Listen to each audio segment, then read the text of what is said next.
Assalamualaikum and good day. In this video, we're going to learn inheritance concept in object-oriented programming. Let's get started.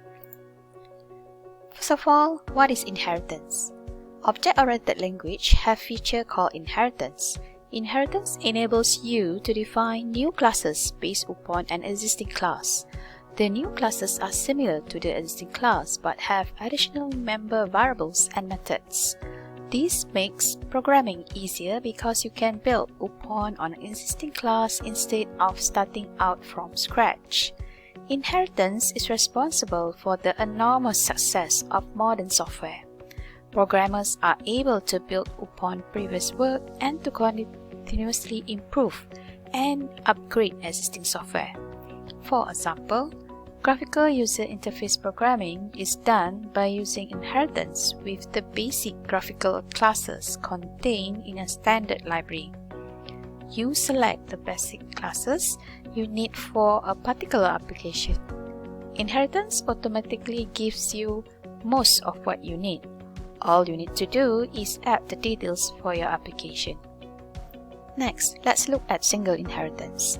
So the class that is used to define a new class is called a parent class. The class based on the parent class is called a child class. So in Java, children inherit characteristics from just one parent. This is called single inheritance. Some languages allow a child to inherit from more than one parent. This is called multiple inheritance. With multiple inheritance, it is sometimes hard to tell which parent contributed what characteristic to the child. So Java avoids this problem by using only single inheritance. There are three sets of phrases for describing inheritance relationship, that is parent, child, superclass, subclass, base class, derived class. So most programmers use all the three sets interchangeably. Next, let's look at is-a relationship. So the picture shows a parent class and a child class. The line between them shows the is-a relationship. The arrow points to the parent class from the child class. So the picture can be read as a Ford is a automobile. The first is-a is in common use in computer science. The arrow between a child and parent is sometimes called is-a link. The cloud represents classes. This picture does not show objects. Inheritance is between classes, not between objects. A parent class is a blueprint that is followed when an object is constructed. A child class of the parent is another blueprint that looks like much the original but with added features. The child class is used to construct objects that look like the parent object, but with added feature. Now let's look at object. The picture shows a parent class and a child class that have been constructed from each. These objects are shown as a rectangle, which to convey the idea that they are more real than the classes which are only designed. So in this picture, you have Joe's car, Mary's Ford, Bob's Ford represent the actual object. The cloud classes represent design, not actual object. Objects are constructed as a program runs. An object is constructed by following a description in a class file that was created by compiling a Java source program. Next, let's look at hierarchies. The picture shows a hierarchy of classes. It shows that Ford is an automobile, Nissan is an automobile, and that Volkswagen also is an automobile. It also shows that Sentra is a Nissan. In a hierarchy, each class has at most one parent, but might have several children classes. The class at the top of the hierarchy has no parent. This class is called the root of the hierarchy. Next, let's look at extends keyword. So in order for you to use inheritance. So the syntax for deriving a child class from a parent class is class child class extends parent class. So in the curly bracket, you need to have the things that you want to do in the class. So this is another example. Class movie extends video. So here you have your data members declaration, and also you have a constructor for movie class. Alright, let's move on to a simple example of inheritance. We can effectively model similar but different type of objects using inheritance. So suppose we want to model dogs and cats. They are different types of pets. We can define the pet class as a parent and dog and cat as the subclasses of the pet class. So this is the definition of pet class. So you can see the declaration class pet, and then you have one data members. So you declare as a private data members, and then you have getter and setter.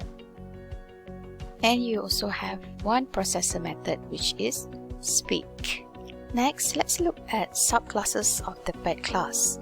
So the first class is cat, extends pet, and then it does have one method speak, which will override the method speak in parent class.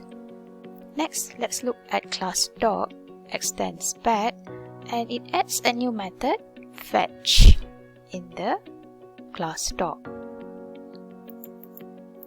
Now let's look how to use the subclasses.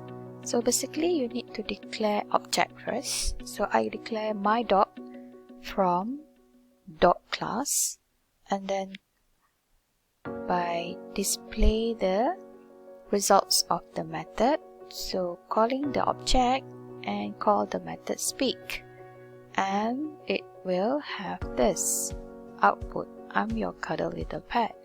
And then this dog object will call fetch method, which only have in the dog class. So it will display the result, yes master, fetch I will. Alright, for cat class, I declare my cat from the cat subclasses, and then I call speak. Okay, so this is the results from the speak under cat class. Don't give me orders.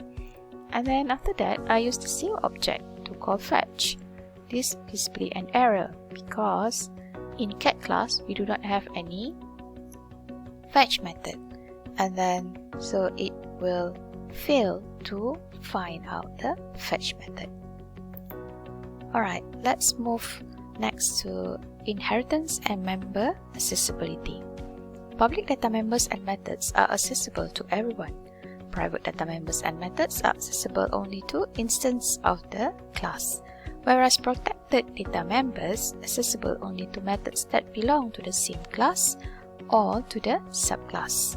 So normally in inheritance, we always use protected in order for us to use the parent data members or the child data members. So everything except the private members of the superclass is accessible from a method of the subclass object, even constructor. So constructor are not inherited by its subclasses.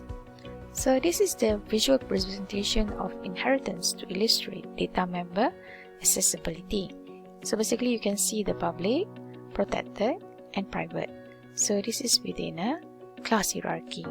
So if you create object, so you can only access the one that inherited components of the superclass are part of the subclass instead. So the effect of the three visibility modifier. So basically, public you can access, but protected and private you cannot access. So this is in package 1. For package 2, you also can only access public, but not the public and protected. So everything except the private members of the superclass is visible from a method of subclass. So from a method of sub, you need to you can access the private members of its superclass only. Alright, let's move on to super keyword. So unlike members of a superclass, constructor of a superclass are not inherited by its subclasses. Therefore, you must define a constructor for a class or use the default constructor added by the compiler. So the keyword that you need to use to call the superclass constructor is super. So the super will call the superclass constructor, and also it will also being used to call a superclass method. So if the class declaration does not explicitly design the superclass with the extend clause, then the superclass is the object class. Now let's look at an example how to use super keyword by accessing superclass members. So this example have superclass as the parent, subclass extend superclass. So subclass here is a child class. So in superclass you have print method, and then in subclass you also have an overriding method named print method. So by declaring super here, super.print method, so this syntax actually will call the print method inside the superclass. So it will access superclass print method. Right, let's look another one about subclass constructor. So let's say you have a bicycle class which is a parent, and then you have mountain bike as the child class. So in both class you need to have constructor, but in order for you to access superclass constructor you need to declare super. So by saying super here and sending all the parameters for that particular constructor in the bicycle class, so you need to have super in a bracket and 3 parameters, because if you look at this constructor, the bicycle constructor, you have also 3 parameters. Next, let's say you have no argument constructor for bicycle class, and then in mountain bike you should only write like this. So the syntax will be only super without any parameter. So this is how you use super as a keyword to call superclass constructor. Alright, I think that's all for now.